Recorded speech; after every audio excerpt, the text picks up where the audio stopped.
So while you were there, Darren, you met some of our neighbours, didn't you? Yes, I did. Because we only met one last time, and that was Anna, wasn't it?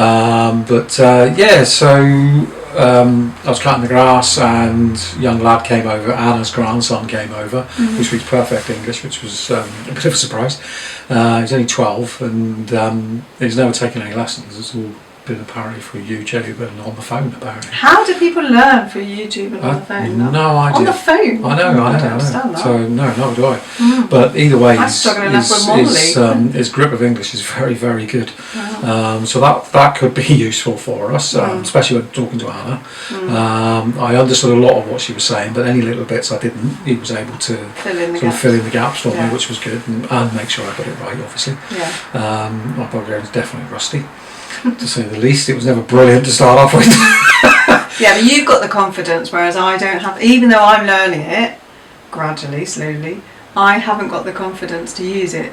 And when we first spoke to Anna, I could understand bits. Obviously, I knew she was talking about the water, but you understood a lot more than I did, didn't you? Yeah, I did. And you're much more confident to say stuff, even though you know it's not correct grammatically. Yeah, I know correct. it might not be. I want to get it grammatically correct. Whereas I just figure that at least I'm able to say something, even if it's not the right grammar. If I'm using the right words to some extent and I get my point across, then surely that's a start. Yeah, yes, I need to improve it and get it properly, but they do tend to. I normally get by with my pidgin Bulgarian, and a few times I was walking in the village and people were stopping me and sort of saying, was I a guest in the village or whatever, and I was saying, I've got this house up there, and sorry, my Bulgarian's not very good. And they go, no, your Bulgarian's really good. So I was like, thank you. So that gives you more confidence to use it, doesn't it? Thank you. I don't think it is, but thank you very much.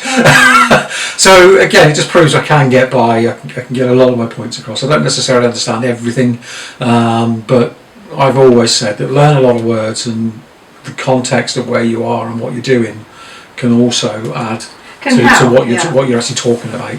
The conversation goes that way. It's okay. So we'd met Anna before, met her grandson this time.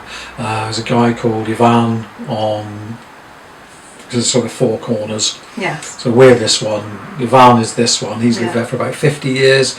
Really nice chap. Just sort of brief conversation with me.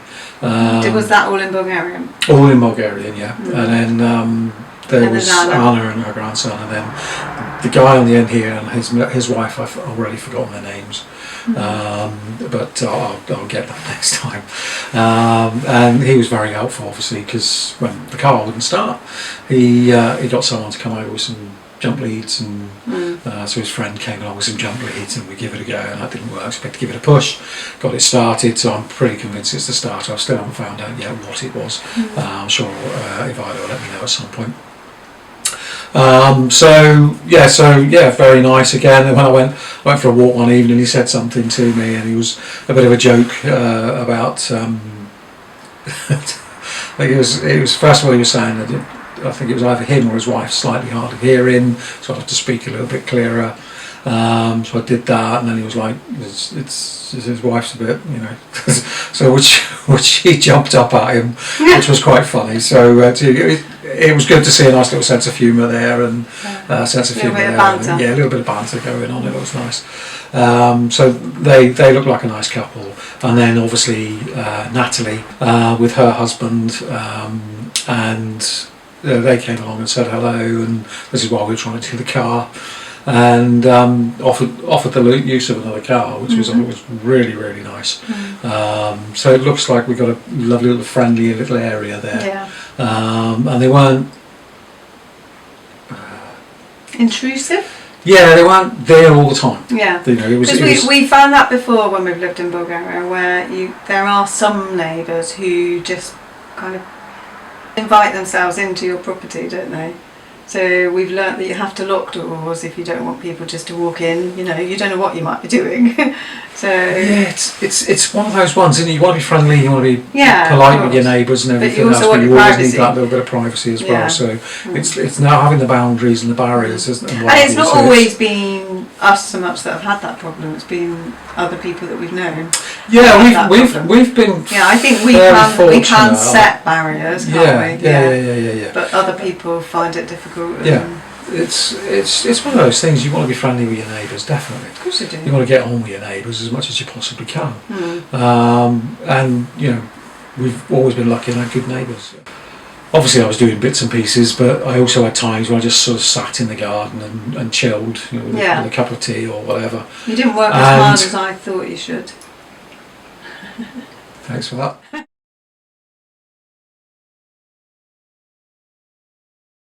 Hi guys, so I've just spoken to Nikki and she's concerned I'm probably not doing enough bits of video and things for the channel, but I wanted to get this. You can see up there, the road's just up there, a car might go past in a minute. Okay, I don't know if it came up on there, so you see how far I am from the road. I'm just going to basically walk and see if I can give an idea of how big some of these sunflower fields are. Now unfortunately some of the fields, some of the flowers are just starting to droop. We've just missed the best of it, but some of these fields are absolutely enormous. So I'm just going to walk along, chat and tell you about my amazing day. Hasn't quite gone according to plan. Yeah, so it's supposed to have been second to last day at the house today.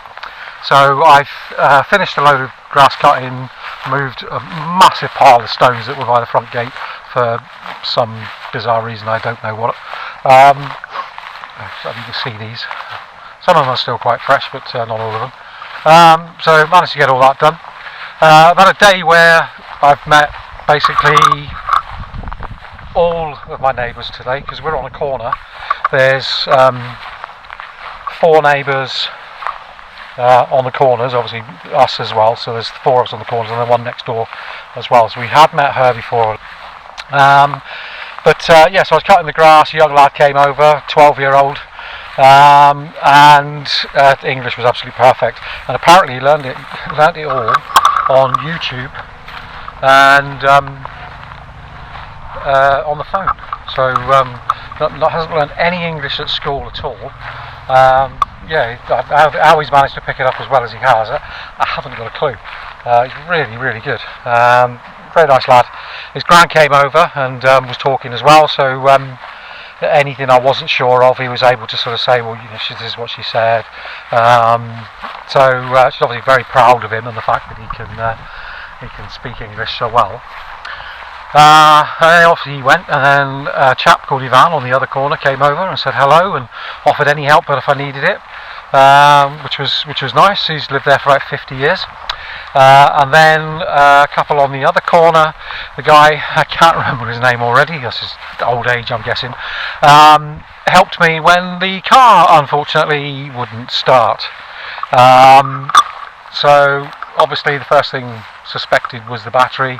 It is an old car, it has had an issue with the battery and is usually put on charge in the garage every night at the centre, and obviously it wasn't last night, and I didn't think it would be a problem, to be fair. We don't normally charge it when we have it for the week. Usually just giving it a run like we do helps, but anyway, this neighbour contacted his friend who came with some jump cables, but it still didn't work.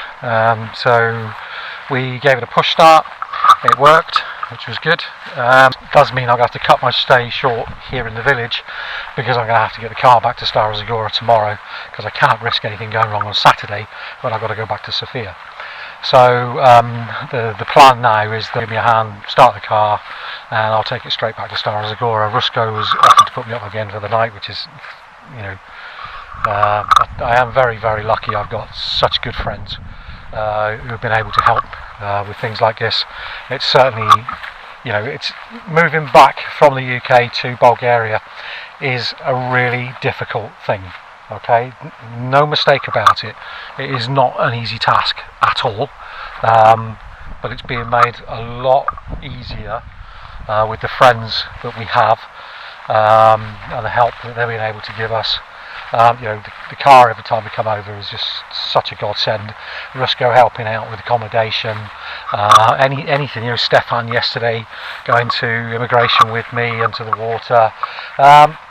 we do have this really good set of Bulgarian friends, so it's really good to know that our neighbours are just as friendly, and the offers of help and things like that. It's really, really nice. One of the neighbours actually offered to lend me a car, believe it or not. Apparently he's got 2 spare ones, but it's just, what a nice thing to do, to someone that you barely know. That was my second time talking to her, and even then the first time I didn't talk very much, because at that point we weren't technically neighbours. It was at that point we were sort of interested in buying a house, and that was about it.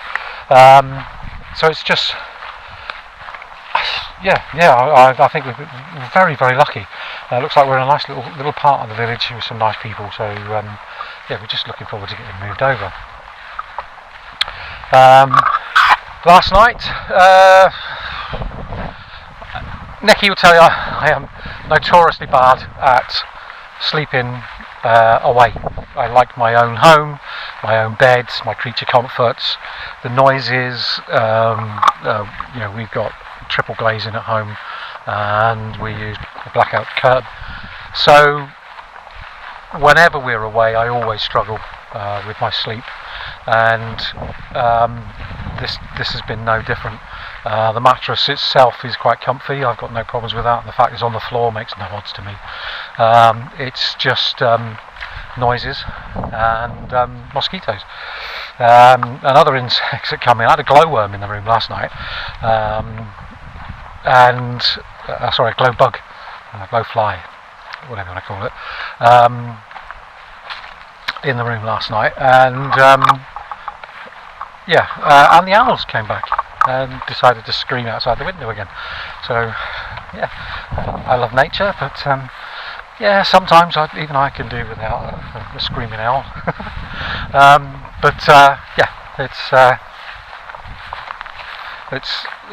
It's something that you get used to.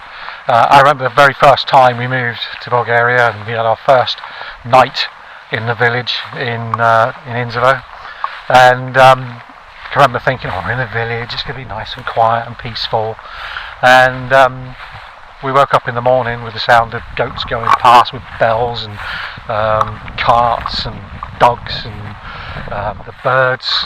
The noise was horrendous. We were like, my God, we could believe how noisy it was. But it gets better. You get used to it, you acclimatise to it, and it's cool. Just want to point out, obviously, that I know my film is going to be a bit dodgy and I'm going to get some complaints about it, but just want to point out that all our time I've been talking and walking, we're still going past this sunflower field, and I reckon we're probably about halfway at the moment. I can get it over the other shoulder there. See? It goes all the way down there, almost as far as you can see there. Then you come down. That's the woods that we like on the other side of the lake. But it's just beautiful. I think I don't know if there's a particular reason, but there seems to be more sunflowers than ever this year. I don't think I've noticed as many as we've got here at the moment. I just thought I'd just try and show these sunflowers again, just one last time. So they're there, behind me there, look. Okay, they go all the way, all the way, all the way. They're just so many fields of sunflowers. It's fantastic. Look, behind me, as far as you can see, just fields of sunflowers, and they are beautiful.